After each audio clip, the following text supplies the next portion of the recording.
اعوذ باللہ من الشیطان الرجیم بسم اللہ الرحمن الرحیم وانکحوا الایام منکم والصالحین من عبادکم وامائکم۔ ناظرین گرامی، آج ہماری چھٹی گفتگو آپ کی خدمت میں ہے اور انشاءاللہ آج ہماری کوشش ہوگی کہ پری میرج کے عنوان پر تقریباً ہماری اب یہ آخری گفتگو ہے اور انشاءاللہ اب ہم میرج اور اس کے بعد کی جو مسائل ہیں اس کی طرف روشنی ڈالنے کی کوشش کریں گے۔ آخری بات ہم یہ بیان کرنا چاہ رہے ہیں کہ دیکھیں، نکاح یہ سنت رسول ہے، حکم رسول ہے۔ روایات کے اندر بیان کیا گیا ہے کہ جو شخص نکاح کر لیتا ہے اور شادی کر لیتا ہے وہ اپنا آدھا دین بچا لیتا ہے۔ اتنے سارے گناہ وابستہ ہوتے ہیں خلوت کی زندگی سے، تنہائی کی زندگی سے، کہ جو شادی شدہ افراد ان گناہوں سے محفوظ ہو جاتے ہیں۔ البتہ شادی ہونے کے بعد بھی ایسا نہیں ہے کہ کوئی شیلڈ آ جاتی ہے اور جبری طور پر انسان گناہوں سے رک جاتا ہے، نہیں، ایک سہارا مل جاتا ہے کہ انسان اب بہت سارے گناہوں سے وہ پرہیز کرنے لگے۔ بہرحال انسان کو خود بھی احتیاط کرنی چاہیے اور خود بھی کوشش کرنا چاہیے کہ میں اب رضا الہی کے راستے پر گامزن ہو جاؤں۔ تو یہ سنت ہے، سنت رسول ہے، سنت علی و بطول ہے۔ لہٰذا میں اپنے تمام نوجوانوں سے درخواست کروں گا کہ ضرور گھبرائے بغیر اس چیز کی طرف قدم آگے بڑھائیں، کیونکہ ہمیں اندازہ ہے کہ بہت سارے ایسے نوجوان ہیں کہ جو دنیا کے اثر میں آ کر یا اپنے اطراف کے اندر کچھ ایسے ناگوار واقعات کو دیکھنے کے بعد وہ کہتے ہیں کہ نہیں مولانا، ہم جو ہے وہ اکیلے ہی رہ لیں گے، وہ زیادہ بہتر ہے، شادی شدہ زندگی سے اس کے بڑے مسائل ہوتے ہیں، جھنجھٹیں ہوتی ہیں، اولاد کے مسائل ہیں، تو بہتر یہ کہ ہم اکیلے تنہائی کی زندگی گزاریں گے، وہ زیادہ بہتر رہے گی۔ تو ان کے لیے ہم یہ گزارش کریں کہ دیکھیں، قرآن کریم کے اندر پروردگار نے اپنے لیے بھی ایک مثال بیان کی ہے۔ جو لوگ یہ سمجھتے ہیں کہ شادی ہونے سے پہلے لوگ بڑے اچھے ہوتے ہیں، شادی ہونے کے بعد بہت خراب ہو جاتے ہیں، تو یہ انسان کی فطرت میں ہے کہ وہ بہت تبدیل ہو جاتا ہے۔ کبھی اس کے لیے حالات سازگار ہوتے ہیں تو بہت نیک، بہت شریف بنا ہوتا ہے، لیکن جیسے اس کے لیے حالات بدل جاتے ہیں تو وہ بہت فاسق و فاجر ہو جاتا ہے۔ یہ تو تاریخ کے اندر فراوان مثالیں موجود ہیں۔ عمر سعد کی مثال لے لیں، خود شیطان کی جو مثال موجود ہے کہ کتنا وہ سجدہ گزار، نیک، عابد اور زاہد بندہ تھا، اور کیسے پھر شیطان مردود اور رجیم پروردگار کی بارگاہ سے بنا کر نکال دیا گیا۔ تو اس اعتبار سے انسان یوں فکر نہ کرے کہ خود پروردگار کے نافرمان کتنے لوگ موجود ہیں کہ جو کبھی جو ہے وہ ایسے سجدہ گزار بنتے ہیں اور ایسے عبادت گزار بنتے ہیں کہ ان سے بڑا کوئی عابد نہیں، اور پھر ایسے معصیت کار بنتے ہیں کہ ان سے زیادہ کوئی معصیت کار نہیں ہوتا۔ اس کے ایک مثال میں آپ کو سورہ یونس کی آیت نمبر 12 سے دینا چاہوں گا، جس میں پروردگار ارشاد فرماتا ہے کہ وَإِذَا مَسَّ الْإِنسَانَ الضُّرُّ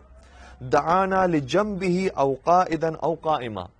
جب انسان کے اوپر مصیبت آتی ہے تو وہ اللہ کو ایسے پکارتا ہے کہ لیٹا ہوا ہو تو بھی یا اللہ کہہ رہا ہوتا ہے، بیٹھا ہوا ہو تب بھی یا اللہ کہہ رہا ہوتا ہے، خدا کھڑا ہو تب بھی وہ یا اللہ، بس اللہ کے علاوہ اسے کوئی اور سہارا دکھائی نہیں دیتا۔ پھر قرآن آگے کہتا ہے فَلَمَّا كَشَفْنَا عَنْهُ، اور جب ہم انہیں اس مصیبت سے نکال لیتے ہیں، ضُرَّهُ مَرَّ كَأَن لَّمْ يَدْعُنَا إِلَىٰ ضُرٍّ مَسَّهُ، تو وہ ایسے ہمیں بھول جاتا ہے کہ جیسے ہم نے اسے نکالا ہی نہ اور کوئی اس کی مدد ہی نہ کی ہو۔ تو پروردگار سے منہ پھیرنے والے اور ایسے تبدیل ہو جانے والے لوگ موجود ہیں۔ چہ جائے کہ ہم کسی انسان کی بات کریں کہ ایک انسان سے امیدیں رکھنے کے بعد پھر ایک دوسرا انسان جو ہے اس کی امیدوں پر پانی پھیر دیتا ہے۔ آگے پھر ایک لفظ استعمال ہوا ہے قرآن کریم کی آیت کے اندر، كَذَلِكَ زُيِّنَ لِلْمُسْرِفِينَ مَا كَانُوا يَعْمَلُونَ۔ یہ ہم سجا کر جو دنیا دے رہے ہیں اور یہ مثال بیان کر رہے ہیں، یہ مصرفین کے لیے ہے۔ مصرفین کا مطلب ہوتا ہے جو اسراف کرتے ہیں، افراط سے کام لیتے ہیں، جو جذباتی لوگ ہوتے ہیں۔ تو جذباتی لوگوں کا یہی حال ہوتا ہے، جب شادی سے پہلے کی جو کیفیت ہوتی ہے اس کے اندر بہت سنہری خواب دکھائے جاتے ہیں، اور جب شادی ہو جاتی ہے تو بالکل ہی ان کا لائف سٹائل تبدیل ہو جاتا ہے۔ تو جذباتی افراد سے پرہیز کرنا اور ان خاندانوں سے پرہیز کرنا کہ جہاں پر بہت ایکسٹریم کے ہمیں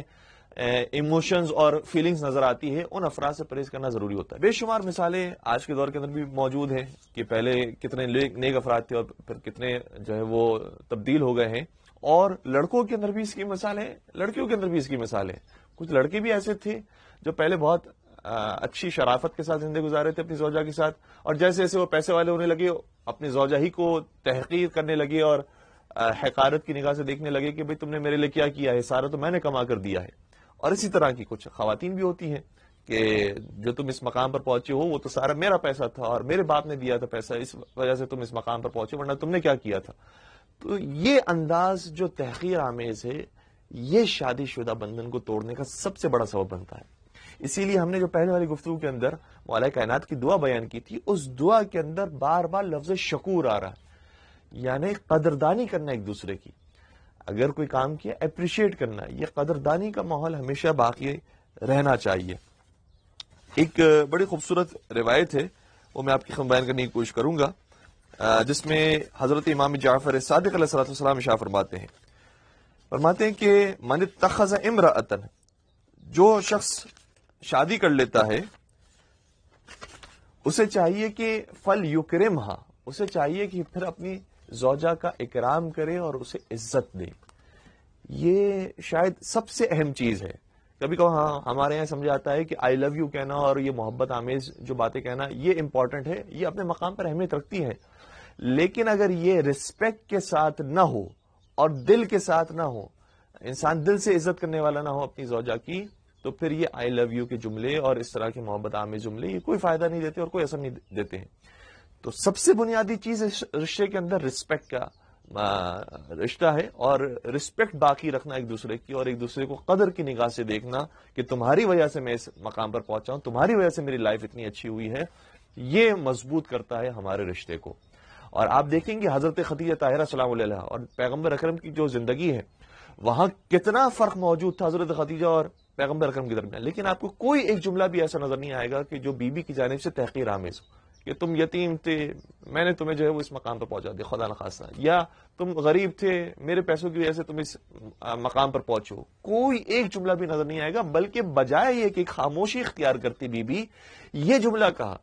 کہ یا رسول اللہ، آپ کا جو مقام و مرتبہ تھا میں ویسی آپ کی خدمت نہیں کر سکی،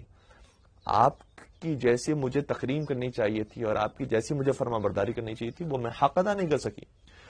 تو جناب خدیجہ طاہرہ سے ہم یہ درس لے کر جائیں اور یہ تحفہ لے کر جائیں کہ میاں بیوی کے رشتے کے اندر ایک دوسرے کی رسپیکٹ کرنا کتنا ضروری ہوتا ہے، اور پھر یہی ماحول ہمیں حضرت مولا کائنات اور حضرت سیدہ کائنات کے رشتے کے اندر نظر آتا ہے۔ کبھی بھی جناب سیدہ کائنات نے نہیں فرمایا مولا کائنات سے کہ آپ غریب تھے، آپ کے پاس مہر دینے کے لیے پیسے موجود نہیں تھے، آپ نے بڑی مشکل سے جو ہے وہ اتنے کم پیسوں کے اندر شادی کی ہے، تو آپ جو ہے وہ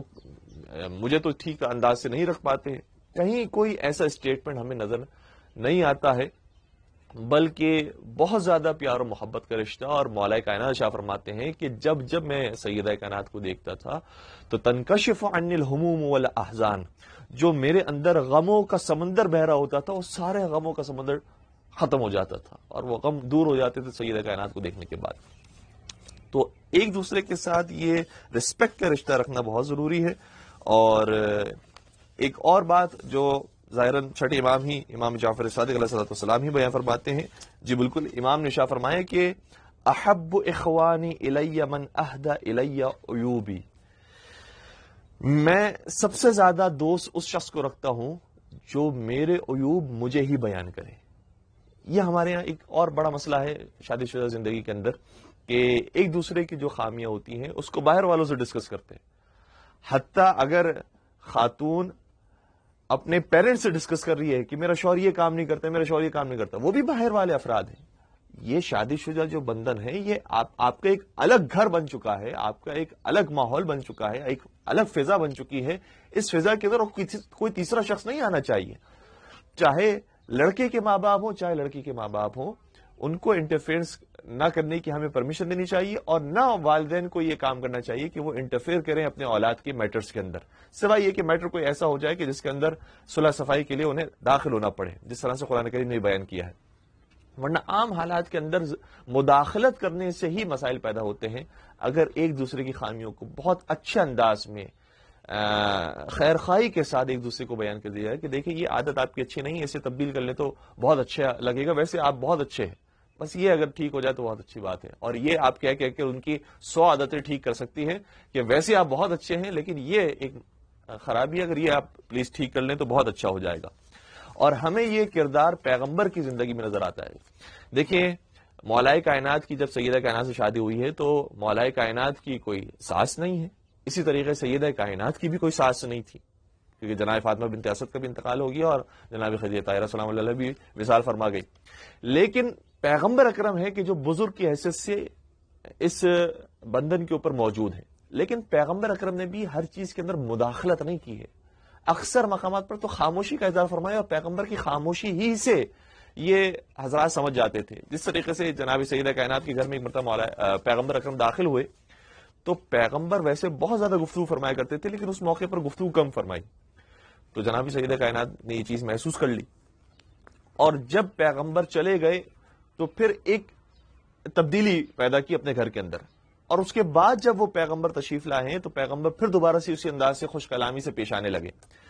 تو جناب سیدہ کائنات سمجھ گئی اور فرمایا کہ بابا جان، مجھے اندازہ ہو گیا کہ شاید میرے گھر میں جو قیمتی اور مناسب ایک پردہ لگا ہوا تھا، وہ قیمتی پردہ آپ کو پسند نہیں آیا کہ کیوں اس طرح سے ابھی ان حالات کے اندر تم نے اپنے شوہر کے اوپر برڈن ڈالا ہے اور اس طرح سے تم یہ پردہ لے کر آئی ہو. تو میں نے یہ پردہ اتار لیا اور یہ بھی رائے خدا میں خرچ کر دیا تاکہ آپ یہ محسوس کر لیں کہ یہ کوئی اپنی ذات کے لیے میں نے کام نہیں کیا ہے، بلکہ گھر کے ماحول کو بہتر کرنے کے لیے کام کیا تھا، اور اس میں خدا نہ خواستہ کوئی اور فکر پیچھے پوشیدہ نہیں ہے، بلکہ یہ کام بھی بچوں کی خاطر اور اپنے شوہر کی خاطر کیا تھا. تو پیغمبر بہت زیادہ خوش ہوئے اس عمل سے، اور پیغمبر نے اسی انداز سے پھر گفتگو کا سلسلہ جاری سارے فرمایا. البتہ اس روایت کے اندر بہرحال دو نظریے پائے جاتے ہیں. بعض افراد بھی کہتے ہیں کہ روایت ضعیف ہے، لیکن ہمیں ایک پیغام دے رہی ہے اور تمام دنیا کے پیرنٹس کو یہ پیغام دے رہی ہے کہ اپنے بچوں کے جو میٹرز اور ان کے فیملی میٹرز ہے اس کے اندر مداخلت نہیں کرنا چاہیے. اسی طریقے سے ہم یہ دیکھتے ہیں کہ جب پیغمبر نے اپنی بیٹی دی ہے مولا کائنات کو، تو شادی کے دن گزرنے کے بعد پیغمبر تشریف لاتی ہے اور مولا کائنات سے سوال کرتے ہیں، اے علی تم نے میری بیٹی کو کیسا پایا؟ یعنی یہ اعتماد میں لایا جا رہا ہے داماد کو کہ میں اپنی بیٹی کے بارے میں تم سے سوال کرتا، اگر تمہیں کوئی شکایت ہے تو مجھے بیان کرو، میں تم سے سننا چاہتا ہوں. لیکن مولا کائنات نے بیان فرمایا کہ نعم العون علی طاعت اللہ، مجھے اس سے بہتر رشتہ نہیں مل سکتا تھا، کیونکہ آپ کی بیٹی وہ ہے کہ جو اطاعت پروردگار کرنے میں میری سب سے بڑی مددگار ہے. تو یہ باتیں ہمیں ذہن نشین رکھنی چاہیے کہ زیادہ اپنی اولاد کے معاملات میں انٹرفیئرنس نہ کریں، اس سے معاملات خراب ہوتے ہیں، بگڑتے ہیں. پھر ہمیں وہ واقعہ بھی دکھائی دیتا ہے کہ جس میں نبی اکرم کی خدمت میں دونوں ہستیاں تشریف لائیں اور جناب سیدہ کائنات نے سوال کیا کہ بابا جان آپ فیصلہ فرما دیجئے کہ گھر کے اندر کے کام کون کرے گا، گھر کے باہر کے کام کون کرے گا. تو پیغمبر نے بیان فرمایا کہ اے بیٹی تمہیں گھر کے اندر کے کام کرنے ہیں، گھر کے باہر کے کام علی مرتضیٰ کریں گے. اب یہاں پر بھی محسوس کیجئے گا کتنے انصاف کے ساتھ پیغمبر نے یہ حکم دیا ہے. یہ نہیں کہا کہ بیٹی تمہیں کام کرنے کی ضرورت ہے، علی شیر خدا ہے، گھر کے کام بھی وہی سنبھالیں گے، باہر کے کام بھی وہی سنبھالیں گے. کوئی اس طرح کی بات بڑوں کی جانب سے بچوں کے اندر منتقل نہ کی جائے کہ جس کے بعد یہ رشتہ ٹوٹنے کی طرف چلا جائے. اچھے مشوروں کے ساتھ، خوشگواری کے ساتھ اور کبھی کبھار تواضع اور انکساری سکھا کر اپنے بچوں کی تربیت کرنی چاہیے تاکہ یہ رشتہ مضبوط سے مضبوط تر ہو، اور انٹرفیئرنس کرنے کے بجائے گائیڈنس کے ساتھ، اسسٹنس کے ساتھ اپنے بچوں کو ماحول فراہم کریں کہ وہ بہتر سے بہتر اپنی فیملی لائف گزار سکیں. والسلام علیکم ورحمۃ اللہ وبرکاتہ.